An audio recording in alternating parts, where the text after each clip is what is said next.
before Missy. Before the beat ever turned into a storm cloud, before that hook got sampled, flipped, and carried into hip-hop history, there was a woman named Ann Peebles, born in Kinloch, Missouri in 1947, raised in a singing family, church first, always. She was performing gospel as a child, opening shows connected to giants like Mahalia Jackson and the Soul Stirrers before most people even knew her name. But gospel wasn't the whole story. Ann had grit in her voice, smoke in it, a quiet kind of power that didn't beg for your attention. It just took it. She started singing in clubs around St. Louis. Then, in 1968, on a trip to Memphis, she got on stage with a local band. That night changed everything. Because somebody in the room knew exactly what they were hearing. That somebody was the road to high records. And once producer Willie Mitchell heard her, she got the deal.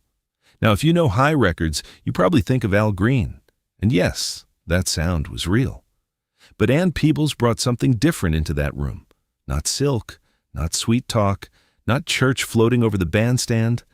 Ann sounded like she had already lived through the argument, packed the suitcase, and locked the door behind her. Then came the records. Part-Time Love. Breaking up somebody's home. I'm Gonna Tear Your Playhouse Down. Song after song, Ann specialized in grown folk truth, not fantasy, consequences. And then, in 1973, the rain came, literally. She was getting ready to go out one night in Memphis when the weather turned, and she said, "I can't stand the rain." That line hit the room like a lightning strike. Don Bryant ran with it. Bernie Miller helped shape it. By the next day, they had a song, and not just a song, a classic. Because I Can't Stand the Rain doesn't sound like somebody begging. It sounds like memory tapping on the window. It sounds like heartbreak with posture. It sounds like a woman who refuses to fall apart just because you left. That opening alone, those raindrop timbrels. You hear it once, and your brain keeps it forever. Willie Mitchell, in the high rhythm section, built one of the most haunting grooves in soul history around that voice. The record hit number 6 on the R&B chart and crossed to the pop chart too. But chart numbers don't really explain its reach. Because Ann Peebles didn't just make a hit. She made a song that kept reincarnating, covered by everybody from Tina Turner to Seal, sampled again and again, most famously reborn inside Missy Elliott's The Rain, Supa Dupa Fly. That's the thing about Ann Peebles. A lot of people know the feeling before they know the name. And they should know the name.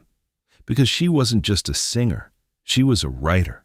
One of the few women at High Records consistently co-writing her own material. That matters.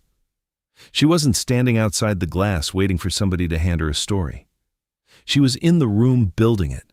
She never had the loudest mythology. She didn't get packaged like a pop fantasy. She didn't need to.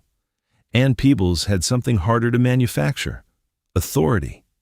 By the late 70s, High Records was fading and disco was taking over. She stepped back for a while, raised her family, came back later, and never lost that voice. And in 2014, Memphis finally put her where she belonged, the Memphis Music Hall of Fame. So no, Ann Peebles may not always be the first name people bring up when they talk about soul. But she should be. Because if heartbreak had a sound, if dignity had a groove, if rain itself could sing, it would sound like Ann Peebles. Go find I Can't Stand the Rain. Go find I'm Gonna Tear Your Playhouse Down. Go sit with that voice for a minute. And the next time somebody talks about the architects of soul, say her name.